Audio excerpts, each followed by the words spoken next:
মাধ্যমিক স্টুডেন্টের জন্য খুব গুরুত্বপূর্ণ একটি ভিডিও, যেখানে আমি গুরুত্বপূর্ণ কিছু রচনার কথা বলবো, যেগুলো মাধ্যমিক পরীক্ষায় আসতেই পারে। যেগুলো হচ্ছে পরিবেশ দূষণ তার প্রতিকার, প্রাত্যহিক জীবনে বিজ্ঞান, ঠিক আছে, এবং পরিবেশ দূষণে ছাত্রছাত্রীদের ভূমিকা, 12 মাসে 13 পার্বণ, চরিত্র গঠনে খেলাধুলার ভূমিকা, জীবনে খেলাধুলার গুরুত্ব, একটি ভ্রমণের অভিজ্ঞতা, ছুটির দিন, আধুনিক জীবন, বিজ্ঞান, দৈনন্দিন জীবনে বিজ্ঞান ও প্রযুক্তি, এবং যেটা কথা বিজ্ঞান ও কুসংস্কার। এছাড়া যেটা হচ্ছে বিশ্ব উষ্ণায়ন, আহ, উম, আর বিশ্ব উষ্ণায়নের প্রভাব, ঠিক আছে। আর তারপরে আসতে পারে, যেটা এগুলো আসতে পারে।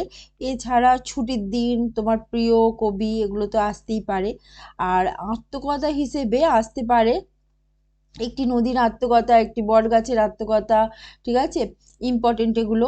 এছাড়া একটি একটি রাস্তার আত্মকথা, একটি খোলা মাঠের আত্মকথা, ঠিক আছে, খুব গুরুত্বপূর্ণ। আর 17 সালের যে মাধ্যমিক পরীক্ষা, সেই 17 সালের মাধ্যমিক পরীক্ষায় এসেছিল ঋতু বৈচিত্র্য, প্রিয় পর্যটন কেন্দ্র, দৈনন্দিন জীবনে বিজ্ঞান, একটি গাছ একটি প্রাণ। 18 সালের মাধ্যমিক পরীক্ষায় এসেছিল বিজ্ঞানের ভালো মন্দ, একটি ভ্রমণের অভিজ্ঞতা, তোমার পরিবেশের সমস্যা ও প্রতিকার, খেলাধুলা, ছাত্র সমাজ। আচ্ছা, 19 সালের মাধ্যমিকে এসেছিল বিজ্ঞান ও কুসংস্কার, তোমার প্রিয় ঋতু, ছুটির দিন, বিশ্ব উষ্ণায়ন। আর 20 সালের মাধ্যমিকে এসেছিল বিজ্ঞানের ভালো মন্দ, একটি ভ্রমণের অভিজ্ঞতা, আমাদের পরিবেশ সমস্যা ও প্রতিকার।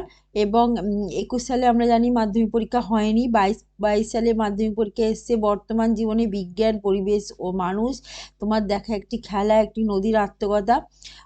আর 23 সালের মাধ্যমিকে এসছে বর্তমান যুগ ও কুসংস্কার, বন ও বন্যপ্রাণ সংরক্ষণ, বাংলা ঋতু বৈচিত্র্য, একটি পথের আত্মকথা। আমি বলেছি একটি খোলা মাঠের আত্মকথা আসতে পারে।